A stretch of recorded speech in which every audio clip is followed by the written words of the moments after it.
El sujeto del discernimiento no es un auténtico y pleno discernimiento si no hay sujeto del discernimiento. ¿Qué es lo que define al sujeto? Que la persona cuente con un conjunto de capacidades mínimas personales, de habilidades y de actitudes e incluso de momento vital que posibiliten el que haga con rigor y garantía un determinado proceso personal o espiritual. En nuestro caso, el de discernimiento. Es importante que no se proponga ni se emprendan procesos que desborden las posibilidades del sujeto. Incluso no se propongan procesos que la persona no pueda descansadamente llevar a cabo. Vamos a enumerar algunas de las características del sujeto de discernimiento, pero antes de ello me parece importante dos precisiones. La primera es que el sujeto de discernimiento no se improvisa. Es necesario un trabajo y un cuidado de aquellas capacidades, hábitos y actitudes que nos van a ayudar a crecer como sujetos de discernimiento. La segunda, complementaria, es que todos y durante toda la vida vamos creciendo como sujetos de discernimiento.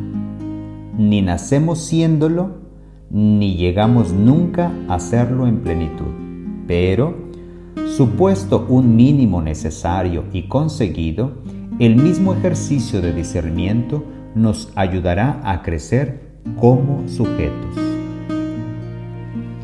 Esto supuesto señala algunos elementos importantes en la concepción de lo que es sujeto de discernimiento. Número 1. Una persona de deseo. El deseo y el deseo de amar más y mejor está en la base del sujeto de discernimiento. Discernir no es simplemente elegir, sino apostar por el más y arriesgar en la vida y en el amor.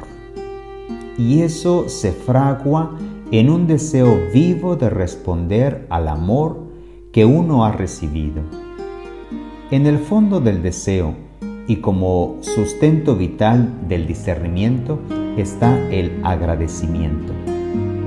El agradecimiento, por tanto, bien recibido y de la memoria de cuánto ha hecho Dios nuestro Señor por mí y cuánto me ha dado. Decíamos anteriormente que el discernimiento es un movimiento del amor que busca cómo amar más y mejor, cómo responder con más generosidad, cómo servir con más humildad, cómo ser más sencillo. 2. Una persona lúcida y cuidadosa de su libertad interior. Se plantean en los procesos de decisión y discernimiento la coherencia buscada entre fin y medios, lo que más conduce para el fin. Queda quebrada y cortada en muchas ocasiones por diversos factores que afectan a la libertad interior con lo que tomamos nuestras decisiones. Y si carecemos de esta libertad, podemos hacer trampa a la hora de elegir, trayendo el fin al medio y no el medio al fin, de manera que ahí venga Dios donde Él quiere. Elegimos lo predeterminado de antemano, teóricamente o fácticamente, y luego buscamos cómo justificar nuestra elección. No se da una elección limpia. Según la propuesta que se nos presenta, hay que atender a 3 elementos fundamentales a la hora de evaluar y cuidar nuestra libertad interior. El primero es la dependencia de nuestra propia imagen y prestigio y de la opinión ajena con respecto a lo que somos y hacemos, supuestos que, además, los criterios de valoración de nuestra sociedad no son los evangélicos. Otro elemento a atender es el de nuestros apegos afectivos. El problema no es que aquello a lo que estamos apegados o dependientes sea malo o bueno. Puede ser en principio bueno, pero lo que es malo, afectos de la libertad en el discernimiento, es nuestra dependencia de ello. Finalmente, hay que prestar atención a nuestros miedos, a nuestro universo particular de temores, del que si no somos conscientes o no ponemos bajo control, no podemos esperar sino la parálisis. 3. Una persona es capaz de trabajar con mediaciones. Discernir exige, muchas veces, optar por mediaciones concretas que traduzcan los generosos deseos llenos de ideal a las circunstancias concretas y prosaicas de la vida. En una traducción que no siempre es fácil ni de hacer ni de vivir. Porque discernir no es elegir entre lo bueno y lo malo, sino entre cosas o buenas o indiferentes y que, en la mayoría de casos, tiene una inevitable carga de ambigüedad. Muchas veces las consecuencias de las decisiones son complejas y no todas deseadas o deseables y con costos de muy variada tipología. El discernimiento requiere a una persona que huye de fundamentalismos y maniqueísmos con suficiente criterio propio frente a criterios o tópicos preestablecidos, que no queda inmovilizada por el hecho de escoger y que es capaz incluso de mancharse las manos si ello pareciera necesario. Una persona, en definitiva, metida en la realidad de la vida y que evita imaginaciones raras como angelismos y evasiones. 4. Una persona que se deja acompañar. El discernimiento es un proceso personal en el que la persona ha de asumir todo protagonismo y responsabilidad en las decisiones que toma, pero no es nunca un proceso que se haga en solitario.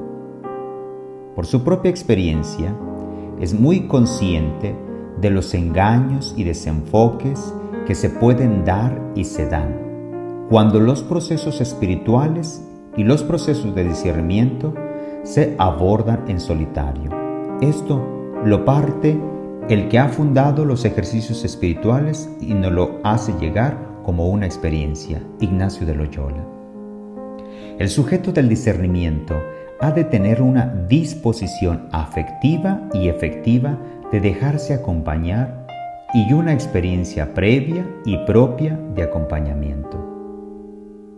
Aunque el del acompañamiento es un tema que ahora nos desborda, quiero indicar sencillamente 3 referencias de acompañamiento en el discernimiento.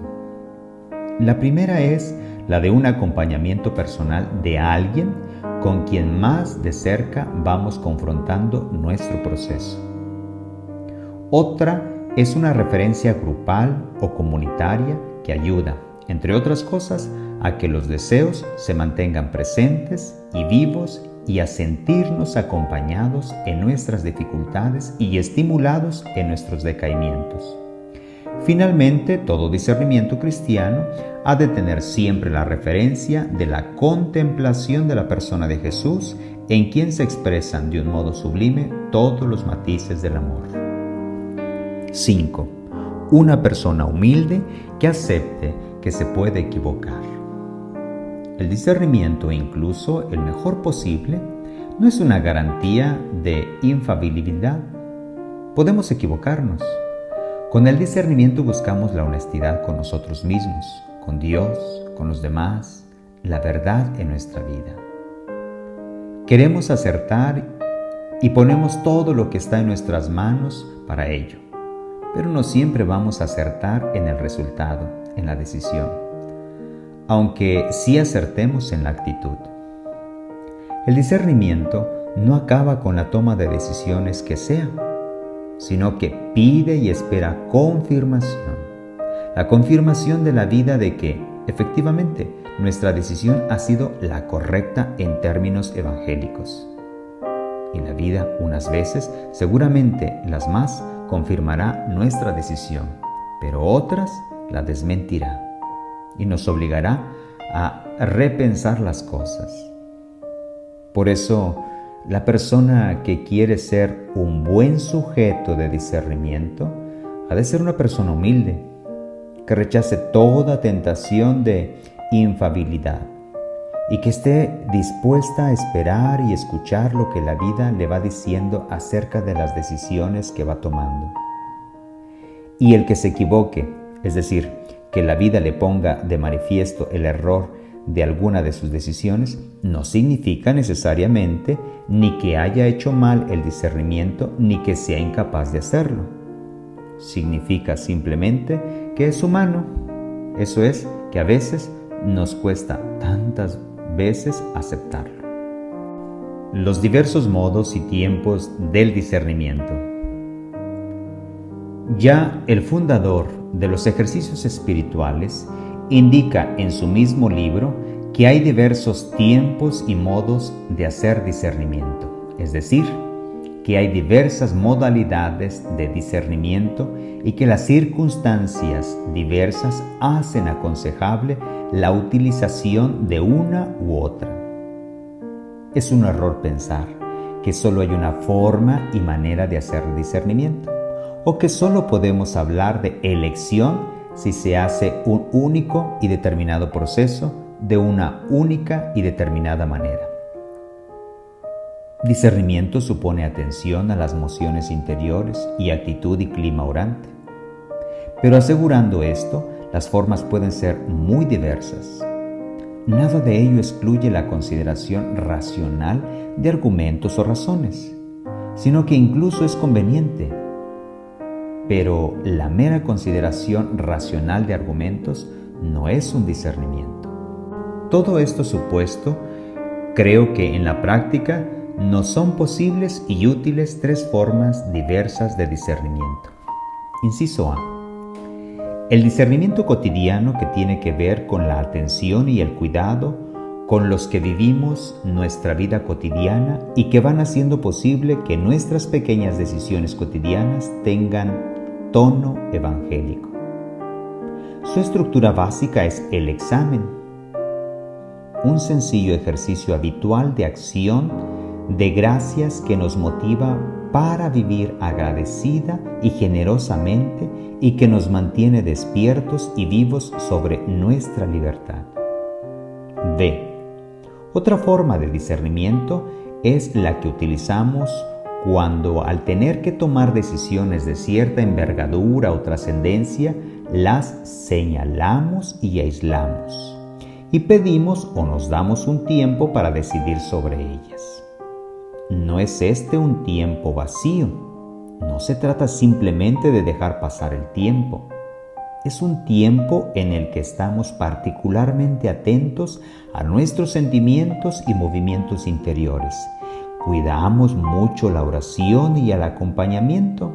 Dedicamos también un cierto tiempo a la reflexión y decidimos. C.